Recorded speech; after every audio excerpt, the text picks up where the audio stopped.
Typically, we start the process of examining a piece of scenery and deciding how to build it with a sketch. We start with a sketch that represents the tree. It doesn't have to be terribly accurate, but it'll give us the opportunity to make notes and think about how we're going to do things. And it goes a little like this. I want to first off represent stage 4. So here, hopefully our stage 4 is a little flatter than that. And on the stage sits the tree. We'll get more details later as we work with this piece, but for now, this will be a conversational method of discussing the piece, what it is, and what we're going to do with it.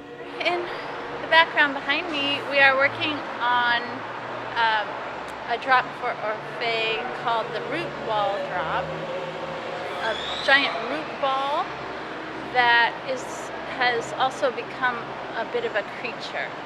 So it's a little bit more animated perhaps than just an ordinary root ball would be. My two Kevins are painting on it right now. They're now double coating the highlights, and once those are established, they'll start working on the shadow side of this image.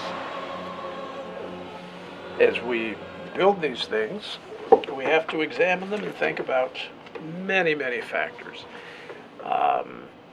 In the case of the tree, how big is it? It's 40 feet by 25 feet. How heavy is it? It'll probably weigh about 800 pounds, even though that's light for a tree. You know, for scenery, it all has to be handled, brought in and out of the theater, loaded in and out of trucks.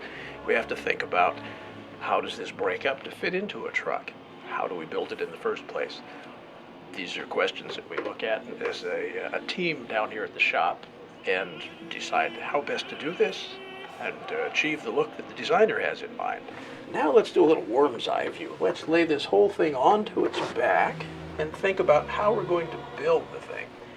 This perimeter, when it's laid on its back, let's make this perimeter out of thin plywood, perhaps 1/4 inch. So I'll do a representation of that as just a thin line. This is the back side here. If we tip this back up, now we're looking at the tree. But lay it back down.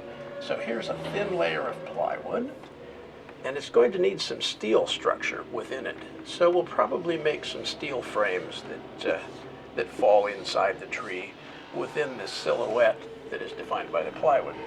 And now to give us the shape of the tree, we will take blocks of foam and we'll glue the blocks of foam in here. And we'll probably make another slab of foam on top. So now we have this sort of sandwich of plywood, steel, and foam, and we'll get busy. And in there we will carve and find the shape of a tree. So when it's stood up, now you see a carved tree, but it's white styrofoam. That doesn't look much like this. So the next step is, after the carving is completed, we seal the entire thing in a durable product that's it's not quite like fiberglass. It's a little more supple, a little friendlier, but it's a product that we spray over the top. It sets up. It's like Tupperware. It has that kind of plastic rigidity, but still a little flexibility. And then we paint it to look like the bark and to look like the tree, and we have a tree.